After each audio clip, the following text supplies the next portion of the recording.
Hello friends, welcome to this lecture. Let's proceed on to the next question, that is question number 6. This is again an amendment made by Finance Act 2020 and that is with regard to segregation of mutual fund portfolios. Please understand this concept friends. Mutual fund, many a times when we invest, we expect a decent returns, not many a times. We expect all the times a decent return on the mutual fund investment. Mutual fund houses in turn invest this money with shares and various debt instruments of companies. Only when the companies are able to service this particular debt instrument or valuation of shares, the mutual fund is able to offer a return to us. But supposing a scenario occurs wherein the mutual fund house invested money with a company and that company defaulted in making payment to the mutual fund house, then who will be the end sufferer? The end sufferer will be the investor. So in order to protect the investor's interest, Securities and Exchange Board of India introduced this concept of segregation of mutual fund portfolio. Segregation of what? Mutual fund portfolio. Now what do you do under this segregation of mutual fund portfolio? Let us say a person has invested rupees 100 for 10 units of a particular mutual fund. Let us say XYZ mutual fund. Now because mutual fund house invested with a company and that company has defaulted, now SEBI directs the mutual fund house that whatever is the value of investment with that company, पूरा 100% तो मेरा डूबेगा नहीं पैसा, because mutual fund also does not invest in only one company, they invest in several companies. So whatever is the value representing that amount which is stuck with the company, that will be segregated by the mutual fund house. Let us say 30% of my investment has to be segregated because the company in which the amount was invested is not able to service the particular instrument. So in that case, I will be given two types of units. One will be 7 units in my original portfolio, and 3 units will be given in the new portfolio or the segregated portfolio, which represents the value of investment which is stuck with particular company. Now how does SEBI protect the interest of the investor? SEBI says that ये जो 7 unit रहेंगे जो original portfolio के हैं, which represent 70% of my value of investment, जहां पे मुझे बढ़िया रिटर्न मिल चुका है, वहां पे ये फ्रीली ट्रेडेबल रहेगा, यानी मैं ये यूनिट्स बेच सकता हूं, एडिशनल यूनिट्स खरीद सकता हूं जो ओरिजिनल पोर्टफोलियो के हैं. बट जो सेग्रीगेटेड पोर्टफोलियो रहेगा, that will be under a freeze. ये ना इन्वेस्टर बेच सकता है और ना ही कोई इन्वेस्टर खरीद सकता है, ताकि जब तक वो कंपनी जिसने डिफॉल्ट किया था, they are not able to repay the amount, at least there would not be a erosion in the investors value. जब वो कंपनी पैसा दे देगी म्यूचुअल फंड हाउस को, तो म्यूचुअल फंड हाउस वापस दे देगा पैसा इन्वेस्टर को. So can I say the investor's wealth has been protected. Now how is it relevant as far as our direct taxes are concerned? Let us understand that. So let's read. It says the main objective of segregated portfolio is to handle defaulted bonds in the portfolio separately so that the original scheme is not greatly affected and to stop the investor from buying at a low price to take advantage of price appreciation later when default dues are cleared. यानी आज जब default हुआ है, suddenly the prices will drop.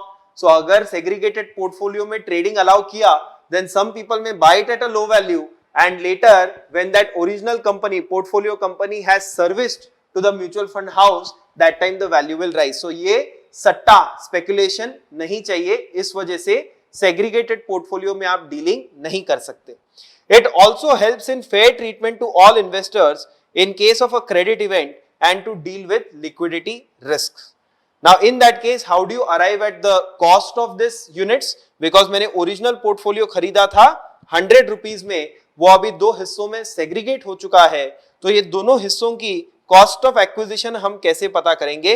So 49 section 49 subsection 2AG states that the cost of acquisition of a unit or units in the segregated portfolio shall be the amount which bears to the cost of acquisition of a unit or units held by the assessee in the total portfolio the same proportion as net asset value of the asset transferred to the segregated portfolio bears to the net asset value of total portfolio immediately before segregation of portfolio. In short, what they are saying is that you find out ये जो मेरा total portfolio था, मेरे तो 10 unit थे, like that there will be hundreds of investor. What is the total value of the portfolio, total value of assets? Let's say that is 100 crores. Now out of that, in the segregated portfolio, the mutual fund house has transferred assets of 30 crores. Why 30 crores? Because those are the assets which are under stress. वो assets ऐसे हैं जिसपे सामने वाला पैसा नहीं दे रहा है, इस कारण से 30 crores के asset वहां चले गए हैं. In that case, what I will do is, let's say my cost of acquisition of the total units is 500, then I will say 500 multiplied by 30 upon 100, that is 150 rupees shall be the cost of acquisition of the segregated portfolio units, and balance 350 shall be the cost of acquisition of the original portfolio units after the segregation. So it says 49 subsection 2AH, the cost of acquisition of the original units held by the unit holder in the main portfolio shall be deemed to have been reduced by the amount so arrived at subsection 2AG. So my total cost was 500, the amount arrived at subsection 2AG was 150. So now the cost of balance original portfolio units shall be 350. I hope that point is clear. Section 2 clause 42A, as we are aware, talks about period of holding. यहाँ पे explanation 1 में उन्होंने clause insert किया है. So they say that in the case of a capital asset being unit or units in a segregated portfolio referred to in subsection 2AG of section 49, there shall be included the period for which the original units or units in the main portfolio were held by the assessee. So they are saying that whenever was the time from when you are holding the original units, segregation भले आज हो, but मैं ये पकड़ूंगा कि उसी time से मैंने segregated portfolio के units भी acquire करे थे. Based on that, friends, we have taken one question. Let's look at that example. It says Mr. Arnab has invested in HSBC Global Fund on 1st of April 2016. His investment is 1 crore rupees. On 1st April 2020, he receives a notice for segregation of portfolio owing to liquidity crisis emerging in the debt fund market on account of COVID-19 pandemic. Accordingly, he gets 10,000 units in the segregated portfolio. You are required to determine the capital gains if he sells both the portfolios for 80 lakhs and 30 lakhs respectively on 31st March 2021. Ignore the indexation. Details of portfolio are given to us. Net asset value of asset transferred to the segregated portfolio is 70 crores and net asset value of total portfolio immediately before the segregation is 100 crores. So can I make a statement that out of this 100 crores, I can say my cost, total cost is given as 1 crore. So my cost is 1 crore and 70% of that is towards the segregated portfolio. So my cost of acquisition of segregated portfolio will be 70 lakhs and balance cost in the original portfolio is 30 lakhs. Now they have told us that these are transferred for 80 lakhs and 30 lakhs respectively. So how do we work out the capital gain? First and foremost, always we write what? Period of holding. So as far as period of holding is concerned, that starts from 1st April 2016. I say this at the cost of repetition that whenever you have done a segregation of portfolio, even for the segregated portfolio, the period of holding will start from the date when the original units were acquired, which is 1st April 2016. So at both places, the period of holding commences on 1st April 2016 and these are transferred on 31st of March 2021. So my period of holding ends on 30th of March 2021. This should be 21. So on that date the period of holding ends. So the nature of asset, dear friends, is long-term capital asset and the full value of consideration is given to me in the question. The cost is also worked out by us. So capital gain arrives at so and so 10 lakhs and 0. If indexation they ask us to consider, then indexation would be allowed from 1st April 2016 itself because HSBC Global Fund is a debt mutual fund. So in debt mutual fund you do get benefit of indexation provided it is a long-term capital asset, that is it has been held for more than 36 months. Here that being the case you will get the benefit of indexation. Fair enough. So segregation of portfolio very important from our examination angle because that's an amendment by Finance Act 2020. After that friends, one very important case law of Supreme Court in the context of compulsory acquisition I wish to discuss. We are aware, let's quickly revise what was compulsory acquisition. I had told you all that in case of our government, they are the big brother. They can acquire any particular land or building at any time. No questions asked. You can ask them for a price, but you cannot contest you cannot challenge the fact that government wants to acquire a particular asset. That is compulsory acquisition. इसमें हमने तीन चीजें देखी थी. First was initial compensation. Initial compensation is taxable not in the year of transfer, but in the year when you receive the entire or part of the compensation. जब आपको पूरा compensation मिला है या उसका एक हिस्सा मिला है, उस साल में पूरे का पूरा capital gain charge होगा. So in the year when you receive the entire or part of the compensation was first received. That is as far as initial compensation is concerned. Enhanced compensation again is taxable in the year when you receive the enhanced compensation. However, in case a court has granted an interim award and as per that interim award you have received some money, then that amount will be taxable in the year of final reward. Also I told you friends that in case of capital gain arising on enhanced compensation, the cost of acquisition will be taken as 0 because आपने already initial compensation के सामने you have taken the benefit of cost. In case the government goes in higher appellate authority and it is found that compensation has to be reduced, then your capital gain shall be reworked by the assessing officer by considering such lower or reduced compensation amount. Also friends, the interest received on enhanced compensation is taxable under the head other sources and you get a standard deduction of 50% of the amount of interest. It is taxable in the year of receipt. Now over here, please understand what is the Supreme Court case law in the context of compulsory acquisition. That let us say, मेरे पास कोई आया government वाला, he said ये आपका जो घर है हमको कंपल्सरली एक्वायर करना है. Now I tell him, अरे wow, very good, you came. मैं वैसे भी बेचने का ही सोच रहा था, तो might as well sell it to the government, बहुत ही अच्छा काम हो जाएगा. So I sell it to the government. Now the assessing officer says that भैया मैं इसे compulsory acquisition मानूंगा ही नहीं. I will consider this as a voluntary sale because you wanted to sell the asset. So I am not going to consider this as a compulsory acquisition. I will consider this as a normal transfer. Now you may ask that sir क्या फर्क पड़ता है, compulsory acquisition हो या voluntary sale हो, दोनों में capital gain तो आती है. अरे पर अगर voluntary sale है, then the capital gain arises in the year of transfer. But if it is compulsory acquisition, although capital gain arises in the year of transfer, but it is chargeable to tax in the year when you receive the compensation. So here question is whether it is compulsory acquisition or not, and Supreme Court said definitely it is compulsory acquisition. So in the case of Balkrishnan versus Union of India, Supreme Court, what were the facts? The assessee owned vast area of agricultural land. The state government acquired the property for development of a techno park. The assessee was awarded compensation of 214.37 lakhs. Aggrieved by the amount, the assessee initiated negotiations with the collector, further to which compensation was increased to 238.42 lakhs. The assessee claimed exemption from capital gain under section 10 clause 37. Do you remember 10 clause 37? That is, if urban agricultural land has been compulsorily acquired, in that case there is a exemption of the capital gain arising. Sir, what about rural agricultural land?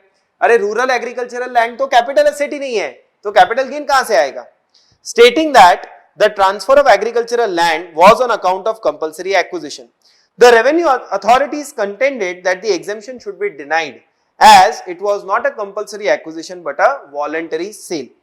Now, what is the issue before Supreme Court? Whether the receipt of higher compensation on account of negotiations transforms the character of compulsory acquisition into a voluntary sale so as to deny the exemption of 10 clause 37. Supreme Court observed that the acquisition process was initiated under Land Acquisition Act. This is the most important statement. Supreme Court said government ने कौन से law के तहत acquire किया है? Have they done only negotiation and acquired, or have they acquired it under the Land Acquisition Act? The answer is they have acquired it under Land Acquisition Act. So definitely this would be a compulsory acquisition. The assessee entered into negotiation only for securing market value of the land without having to go to the court. Merely because compensation amount is agreed upon during negotiations, the character of acquisition will not change from compulsory acquisition to a voluntary sale. The court also drew attention to the recently enacted legislation, this big legislation, Right to Fair Compensation and Transparency in Land Acquisition, Rehabilitation and Resettlement Act 2013, which empowers the collector to pass an award with consent of the parties. Despite the provision for consent, the acquisition would continue to be compulsory. So, in case government has invoked the compulsory acquisition law, then even though the assessee may say that I have voluntarily sold it to the government, still the character of sale remains as compulsory acquisition. I hope this case law is clear to you, very important from our examination angle. Now, first and foremost, before I enter into this provision, I want to tell you what is slump sale. Now, slump sale is basically sale of an undertaking, lock, stock and barrel. Lock, stock and barrel means as it is on a going concern basis. I'll give you an example. Let's say in my undertaking, I am manufacturing, let us say, plastic, and I have got various assets, various liability. I don't want to sell my asset one by one. I want to transfer the entire factory along with the shed, along with the building, along with the machinery, along with the furniture, everything at once for a consolidated consideration. There comes the concept of slump sale. Slump sale concept tells me that if you are transferring all your assets and liability of the undertaking or unit at once for a consolidated consideration without breaking up the consideration into various assets and liability, then this provision will apply. And the capital gain to be computed under the provision is absolutely simple. You have to just take the full value of consideration, that is your consideration for transfer of undertaking, and you will reduce out of that the net worth of the undertaking, which will be deemed as the cost of acquisition. The resultant answer will be your capital gain. So let us read the provision to cover certain other miscellaneous points in this. It says that slump sale is a transaction wherein the entire undertaking is transferred lock, stock and barrel. That is, all assets and liabilities are transferred without assigning any particular value to the individual asset and liability. That's very important point. You should not be assigning any individual value to the asset and liability. Capital asset is the entire undertaking whose period of holding needs to be considered. So within the undertaking, how many assets you had acquired at what different points in time is irrelevant. My period of holding will start from the date when the undertaking had commenced operation and it will end on date of transfer minus 1. No benefit of indexation is available while computing gain. I referred to this in the previous video that when you are computing capital gain in case of slump sale, again benefit of indexation is not available even if the undertaking qualifies as a long-term capital asset, that is, it was held for more than 36 months. Cost of acquisition is net worth of the undertaking. While computing net worth, we need to ignore any revaluation. Naturally, tomorrow otherwise everyone will revalue the asset, so the net worth goes up, so that the cost of acquisition goes up and gains come down. That is not allowed. So if you have done any revaluation, that has to be ignored. And WDV of depreciable asset shall be considered as per Income Tax Act. As I told you that under Income Tax Act, we compute the WDV through a special regime, that is block of asset concept. That WDV has to be considered while computing the cost of acquisition. The short-term capital gain will be taxable at normal rate and long-term capital gain will be taxable at 20%. When I say normal rate, I mean if you are a company, it can be 30% or 25% or now even 22 or 15%. If you are a individual, then it will be as per slab. CIT versus Summit Security, let me come to that point a bit later. I want to cover certain other points. Point number F says assessee must obtain a report from an accountant. Accountant means chartered accountant, CA certifying the computation of net worth, and assessee must furnish it before due date specified in section 44AB. The report is in form 3CEA. 3CEA. So that has to be remembered from MCQ angle. It can come as a MCQ question. Now, also please understand that when you're transferring an undertaking, at that point in time, there are state governments which levy stamp duty on value of land or building transferred. So let's say that there is a consolidated consideration for transfer of land or building, or for transfer of entire undertaking, out of which there is land or building as well. So land or building will be assigned specific value by the state government for charging stamp duty. I told you that in slum sale we should not assign individual value, but the government says that if you have assigned individual value only for the purpose of charging stamp duty, for limited purpose of payment of stamp duty, it will not be considered as a violation of principle of slum sale. So that will not be considered as a violation. Let us look at one or two questions on this so as to get confidence as to solving. As let me highlight one thing rather, that slum sale is asked many times in your exam. In fact, question number 1 more often than not is regarding slum sale. X Limited has transferred its unit N to Y Limited by way of slum sale on 30th November 2019. The summarized balance sheet of X Limited on that date is given as under. So out of 3 units L, M, N, I am only concerned with unit N because that is transferred by way of slum sale. Now they have given me fixed asset of unit N is 550 lakhs. So let me just circle it so I know that's the relevant value. Other assets of unit N is 390 lakhs. Liability of unit N is 90 lakhs. So they have given after that my additional information. Using further information given below, compute capital gain arising from slum sale of unit N and tax on such capital gain. So they tell me that the lump sum consideration on transfer of unit N is 880 lakhs. So that is fine. I know my FVOC is 880 lakhs. Let me just write it over here. Fixed asset of unit N include land which was purchased at 60 lakhs in August 2007 and revalued at 90 lakhs. So fixed asset in my question they have given as 550 lakhs. So out of that 90 lakhs, because in balance sheet revalued figure will appear. So 90 lakhs is on account of land and balance would be 460 lakhs, that is other assets. And this 90 lakhs I will not consider because that's a revalued figure. Rather I will consider 60 lakhs, that is the original cost, because revaluation has to be ignored. Then they say other fixed asset reflected at 460 lakhs, as we just wrote, that is 550 less value of land, which represents the WDV of those assets as per books. The WDV of these assets under 43(6) of Income Tax Act is 410 lakhs. So over here, this 460 lakhs also is WDV as per books, which we should not consider. We will consider 410 lakhs. So can I say my value of asset is 410 plus 60, that is 470. Then have they said anything with regard to any other asset? No. They have given me cost inflation index. As I told you that while you're computing capital gain on slum sale, the value of indexation is not allowed, indexation benefit is not allowed, so value of CII is irrelevant. In fact, in examination you can always write a note saying that this particular information given is irrelevant, but please be sure that it's irrelevant, else your paper may become so. So moving ahead, as far as other assets are concerned, they have not given me, or even liability, they have not given me any other information. So I'll say other asset, the value is 90 lakhs. So 470 plus 90 comes to your 860 lakhs, minus 90 lakhs is value of liability. So that comes to 770 lakhs.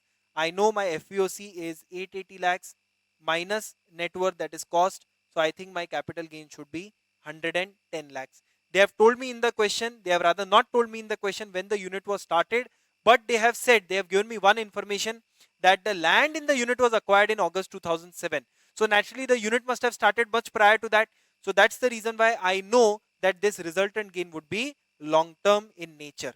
That is what the answer also says. You can look at the computation of net worth. So as I told you, land revaluation ignored, other assets WDV as per books of accounts has to be ignored. You have to take as per Income Tax Act. Aggregate value of total asset less value of liability is net worth, and that's way we computed the capital gain as 110 lakhs.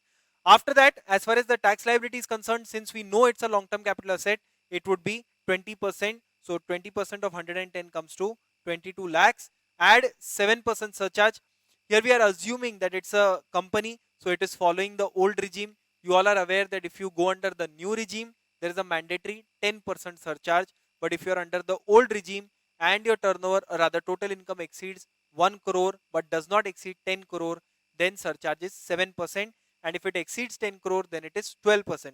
Since my capital gain is 110 lakhs, that is 1 crore 10 lakhs, I am taking surcharge of 7%. Add health and education says 4%. So total tax liability is 24.48. I hope this question is clear to everyone. Now over here, one interesting question had arisen before ITAT Bombay, and that was in the case of Summit Securities. Now what happened in ITAT Bombay, in fact it was a special bench decision. When we do appeals and revision chapter, I will tell you the various types of benches of Income Tax Appellate Tribunal, but as far as special bench is concerned, I would say that when there are conflicting opinions, a special bench is set up, and that special bench was considering a situation wherein suppose my net worth is negative. So I'm computing my capital gain. My net worth is, let's say, minus 10 lakhs. In fact, it's written over here. So let's say my net worth is minus 10 lakhs and I'm transferring the undertaking for 100 lakhs. Then what would be the computation of capital gain? Would I say that negative cost has to be ignored? So I will say 100 minus 0, so capital gain is 100. Or do I say that it is 100 minus 10, so it is 100 plus 10, so it is 110. Which of the two will apply? Bombay Tribunal said that this opinion will apply when cost of acquisition is negative, net worth is negative. We have to consider it, we cannot ignore it. And they sort of give an example of a timeline. So they said that in case this is 0, then my net worth currently is negative and I am transferring it for 100. So my value of benefit, that is the gain derived, is 110, which seems a bit logical. But assessee naturally has gone to Bombay High Court because he had offered only 100 to tax. So Bombay Tribunal said it should have been 110. They raised his liability. So they have gone to Bombay High Court. Let's see what Bombay High Court says. But I'm very sure till your attempt is done, Bombay High Court will not give its verdict. So safely we can follow it for the time being. Anyway, the next question of JB Opticals, let us have a look at that. Again on slump sale, it says the balance sheet of JB Opticals as on 31st March 2021 reads as under. They have given me paid up capital, that's fine. They have given me two units, unit A, unit B. Let me first see which unit is relevant for me. I think unit B is relevant. So unit B, the fixed asset is worth 1 crore 50 lakhs. The debtors are worth 75 lakhs, liabilities 50 lakhs, stock in trade is 25 lakhs, reserves and share premium is also given. The company acquired unit B on 1/4/2018. They made certain capital additions in the form of generator set and additional building etc. for 25 lakhs during the year 17-18. The members, now that is irrelevant I would say, because if I have acquired something in 17-18, that would be reflecting in my balance sheet today. So as such I don't need to separately consider that. The members of the company have authorized the board in their meeting held on 28th of Jan 2021 to dispose of the unit B. The company decides to sell unit B by way of slump sale for 225 lakhs as consideration. The buyer is keen on buying the unit at earliest, preferably before 31st March 2021. JB Optical has offered a 4% discount if buyer closes the sale and makes payment between 1st April 2021 and 30th April 2021, since the company would be able to avail the benefit of concessional rate of tax on long-term capital gain. Accordingly, this discount would not be available if sale is completed and payment is made before 31st March 2021. You are required to advise the company as a measure of tax planning to determine the date of sale, keeping in view the capital gain tax. Assume that return down value of fixed asset is 120 lakhs. Would your answer change if the buyer is ready to accept discount of 3%, other facts remaining the same? So I can say like this, that since the unit was set up on 1st April 2018, so can I say my 36 months would expire on 31st March 2021. So as such, the date of 31st March 2021 is relevant, because if you sell it before this date, then the undertaking is short-term capital asset. If you sell it after this date, then the undertaking is long-term capital asset. So that's the reason why JB Opticals has offered a 4% discount if buyer closes the sale and makes payment before 1st April and 30th April, because it would be a long-term asset. Long-term assets are subject to tax at 20%. Long-term gains are subject to tax at 20%, which is concessional in nature. So let us look at the answer. First and foremost, we have to determine the net worth. So net worth, I will say WDV of the asset which was given in question is 150 lakhs, but I will not consider that because I have to take the value as per Income Tax Act. So as per Income Tax Act, they have given 120 lakhs is my written down value. So that will be considered. Other data is same as per balance sheet. No special adjustment is given. So my net worth comes to 170 lakhs. Now, if you have sold it before 31st March 2021, then what happens? First of all, can I say this becomes short-term capital asset? So sale consideration is 225 lakhs. No discount is offered. Net sale consideration is also the same. Net worth we computed above. So the gain is 55 lakhs. Assuming that this assessee is a partnership firm, I believe. No, they have given JB Optical Limited. So they say it's a company. So for company, assuming 30% rate applies. So I will say 30 plus 4% education cess comes to 31.2. So this tax comes to 17 lakhs 16,000. But in case sale is made after 31st March 2021, the rate becomes 20.80 because it is a long-term capital gain. That's why in order to compensate the buyer, they are giving a 4% discount. So sale consideration would be 2,25,000, discount would be 2,25,000 multiplied by 4%.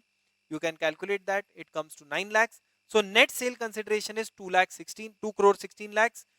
Less net worth remains the same, that is 1 crore 70 lakhs. So my long-term gain is 46 lakhs. The tax rate is 20.8% as I told you.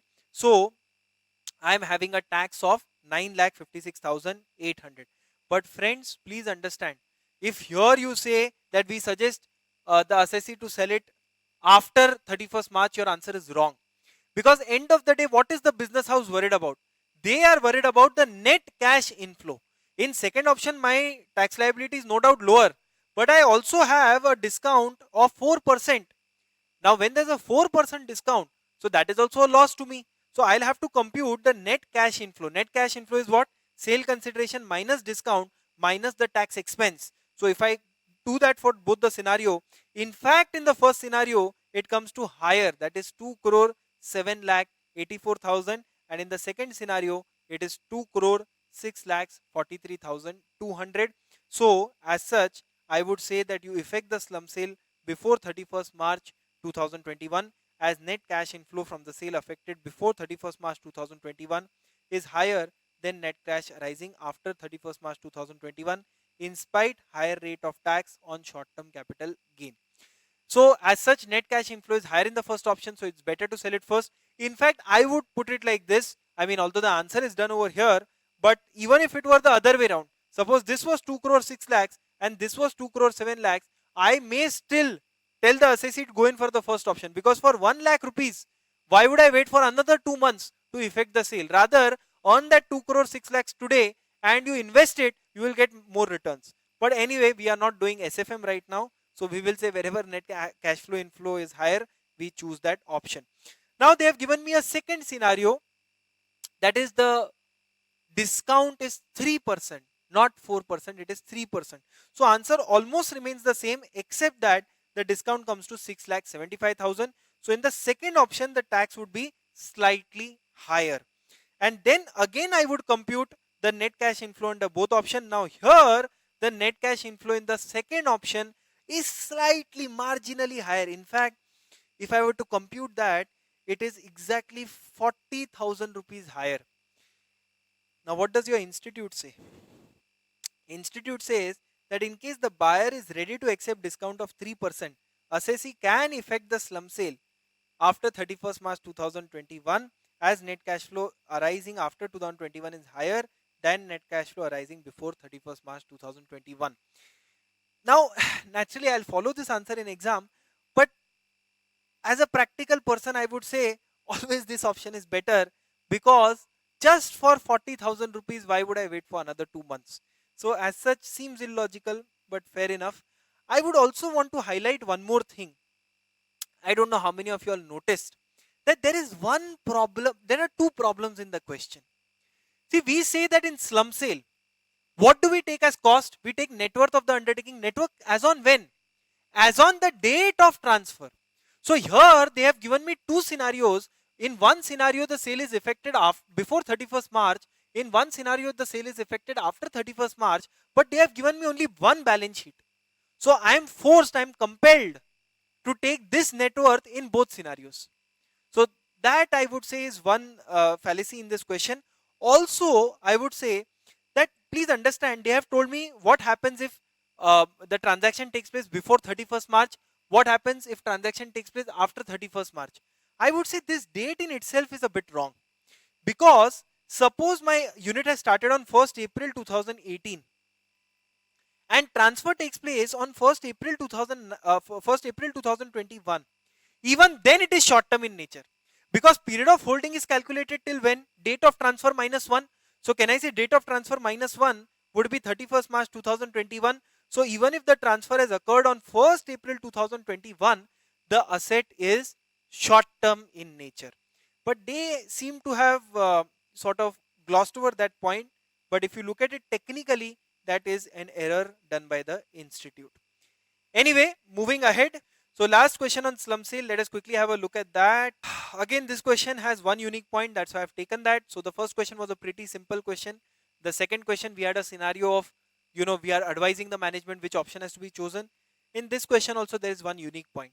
It says PQR Limited has two units, one engaged in the manufacture of computer hardware and other involved in developing software.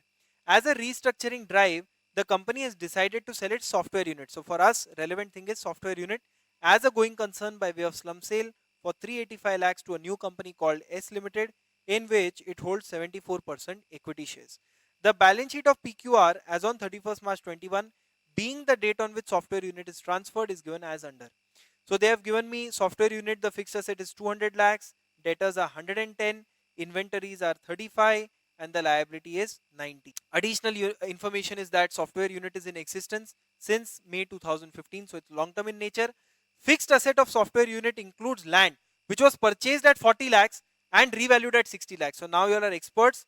We know that this fixed asset consists of land which was revalued as 60. So this 60 will be ignored. I'll consider 40, and balance are 140 lakhs. Let's see what is said with regard to that.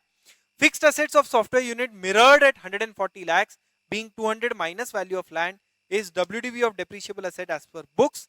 However, WDV of those assets under Income Tax Act is 90 lakhs. So for me, what is relevant is 90 lakhs. So I'll say this 140 is ignored. I consider 90. So for fixed asset, my value becomes 130. So I can in fact compute it over here itself. 130 is my value of fixed asset as I computed. 110 is value of debtors. 35 is value of inventory. So this addition comes to 275 lakhs, and my liabilities are 90. So it comes to 185 is my net worth, which will be considered as cost of acquisition. Ascertain the tax liability which would arise from slum sale to PQR, that we will compute first. Part B will come back to later. So as far as the net worth is concerned, we have already calculated it's 185 lakhs. Sale consideration is 385. So long-term capital gain arising is 200. The capital gain tax on that would be 40. I would add a surcharge of 2.8 and cess of 1.712. So my total tax liability would be 44.512 as far as this slum sale is concerned. That is pretty simple. That we have already conducted even in the preceding question. But the second part I would say is more relevant. It says, what would be your advice as a tax consultant to make the restructuring plan of the company more tax savvy without changing the amount of sale consideration? Naturally, if you change the sale consideration, then you're changing facts of the case. That they are saying don't change it. But what would you advise to them? Now, advice is pretty simple. This question has been asked many times by the institute. If you notice that this company is already holding 74% of S Limited, so my advice would be twofold. One, that you purchase another 26% shares, it becomes your subsidiary company, and then when you transfer, holding company transferring asset to subsidiary, it is not regarded as a transfer. So then there would be no capital gain tax implication, although it's a slum sale. Second advice, alternatively, if you don't want to buy 26% shares, then probably you can explore demerger as an option, because again, demerger, if you demerge this entire unit, demerger is not regarded as a transfer. So over here, let us read what they have said. It says tax advice. Transfer of any capital asset by a holding company to its 100% subsidiary is exempt from capital gains under 47 clause 4. Hence, PQR should try to acquire remaining 26% shares in S Limited, then make the slump sale in the above manner, in which case slump sale shall be exempt from tax. For this exemption, PQR will have to keep such 100% holding in S Limited for a period of 8 years from date of transfer. Otherwise, the amount exempt would be deemed to be income chargeable under the head capital gain of the year in which transfer took place. Alternatively, if the acquisition of 26% share is not feasible, PQR may think about demerger plan of software unit to get the benefit of 47 clause 6b. With that, friends, we have covered the concept of slump sale. Thank you very much for watching this video. Now we have to see section 50C. Mind you, this provision is a special provision only when you transfer either land or building or both land and building. Let us understand what is this provision before we go on to the mechanism of how it works. Friends, please understand that in India, lot of people unfortunately stash their black money in real estate. That's one of the reasons why real estate is one of the sectors which only sees an appreciation. Now, because of that, government across the states has introduced a concept of ready reckoner rate or stamp duty rate, or which is also known as circle rate. Now, what is the stamp duty value of an asset? Whenever you purchase or sell an asset, the state government, based on the area in which the asset is located, that is land or building, has already decided as to what should be the value, minimum value at which this asset has been transferred. Suppose you transfer the asset for a value which is lower than the actual stamp duty value, then section 50C assumes that the balance amount has been received by you in cash. That's why this provision states that whenever land or building is transferred, the full value of consideration shall be either the agreement value or the stamp duty value, whichever is higher. So let us read it. It says, as per section 50C, in case of transfer of immovable property being land or building or both, full value of consideration is higher of the agreement value or stamp duty value. But friends, in last 2 to 3 years, we have noticed that real estate sector also has undergone a slack. That is partially on account of more transparency which has been introduced in the market through introduction of your RERA. Because of that, the market value actually started falling, and in several cases it was noticed that the stamp duty value was way higher than actually what was the agreement value. So assessee was not receiving anything in cash. There was no underhand transaction, but the stamp duty value was actually much higher than what should have been the rightful fair market value. That's why last year the government introduced a concept of tolerance band. That was 105%. So last year there was an introduction of third proviso to section 50C subsection 1, which stated that if the stamp duty value does not exceed 105%. Now this year the band has been further enhanced to 110% of agreement value, then full value of consideration shall be the agreement value. So just to understand this through an example, generally we say FVOC will be the higher of agreement value or stamp duty value, whichever is higher. Mind you, I am only talking about land or building or both, not for any other asset. So in the first case, if you notice, my agreement value is 100, my stamp duty value is 120, so FVOC will be higher, that is 120. In the second example, my agreement value is 100, stamp duty value is 115, so FVOC will be higher, that is 115. In the third example, my agreement value is 100, stamp duty value is 109. So as such, if I look at 110% of the agreement value, that would be 110 crores. Since stamp duty value does not exceed 110% of the agreement value, although stamp duty value is higher, it falls within the tolerance band, and therefore the full value of consideration will be the agreement value, that is 100 crores. I hope the mechanism of tolerance band or tolerance range is clear to you. But here there used to be one more confusion or controversy, and that controversy was with regard to when the stamp duty value has to be considered. Now let me give you an example. In this case itself, my agreement value is 100 crore. So as such, under the agreement, consideration return is 100 crore. That is crystal clear. But under Indian Registration Act, when an agreement is executed, it has to be registered within 4 months from the date of agreement. Within 4 months at any time you can register, and after 4 months you can register again within 4 months, that is 8 months from date of original transfer. But if it is registered beyond 4 months but within 8 months, then there's a small penalty. The point is that date of agreement and date of registration may not be the same. So the question arose that when do I consider the full value of consideration, stamp duty value rather? Do I consider it as on date of agreement, or do I consider it as on date of registration? So government inserted first proviso to section 50C subsection 1, which says that if the date of agreement and date of registration are not the same, of course if they are the same, then this controversy itself does not arise, then we consider the stamp duty value as on date of agreement. So we take the stamp duty value as on which date? Date of agreement. But you know, in India, unfortunately, I always say that whenever a provision is created, more than how to comply with the provision, we have consultants who advise as to how to create loopholes in the provision. So what people started doing was, let us say my date of agreement and registration both is same. I want to register an agreement today itself. Now I know that under Indian Registration Act, at least 4 months I can go behind, because even if my date of agreement is 4 months behind, still I am registering it today, so it is falling within 4 months, so there is no consequence of paying any penalty or interest.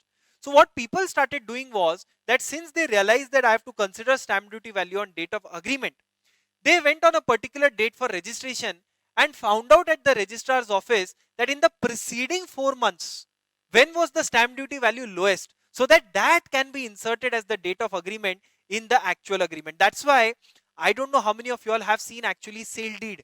The first line of sale deed, they always write the date of agreement by hand. It is kept as blank and they put it by hand. Why do they do that? I'm not saying everyone does it just in order to steal some tax, but it is possible that many people would be going to the registrar office, finding out the stamp duty value of last 4 months, and then going backdated in order to find out that when should be the date of agreement. That's why government said we don't want such backdated exercise. So they inserted second proviso. They said provisions of first proviso shall apply, provided on or before date of agreement, at least part of the consideration must have been received or paid by account pay check, account pay draft, or electronic clearing system. They have also specified some other modes, so I will write over here, or any other specified modes. They have specified modes such as credit card, debit card, etc., etc. We will come to that notification of specified modes later. But the point I'm trying to make is it should be through banking channels. So in short, I've taken one example based on this.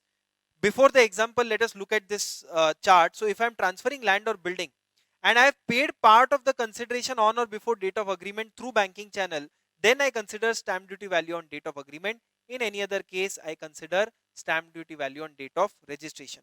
Now let's look at the example that I've taken. Let's say my agreement value is 100. 4 situations are given. Stamp duty value on registration date is 118 and stamp duty value on agreement date is 106. I have to take agreement value or stamp duty value, whichever is higher, that is fine. But before that, let me first decide that I have to take stamp duty value as on which date. So on or before date of agreement, what has been paid? 1 lakh rupees has been paid, but in cash. Now is that through banking channel? No. So I will say since consideration or at least part thereof is not paid on or before date of agreement through banking channels, I will consider stamp duty value on date of registration, that is 118, and since agreement value or stamp duty value whichever is higher has to be taken, so it is 118. Second example, let us look at 2 or 3 examples, you will get much clarity. In the second example, my stamp duty value on date of registration is 107, stamp duty value on date of agreement is 116, and I have paid on or before agreement date 1 lakh rupees through ECS. So now that's electronic clearing system, so that's a banking channel. So now I will say that I will consider the stamp duty value and date of agreement, and that will be compared with my agreement value. Since stamp duty value again is higher, that will become my full value of consideration. Next one, my agreement value is 100. My stamp duty value is 106 and 104 on date of registration and agreement respectively. I have paid 3 lakhs through ECS. So as such that I have paid through banking channel, so I'll consider the stamp duty value on date of agreement. But now Stamp duty value is 104, agreement value is 100. So it falls within the tolerance band of 10% of agreement value, 110% of agreement value.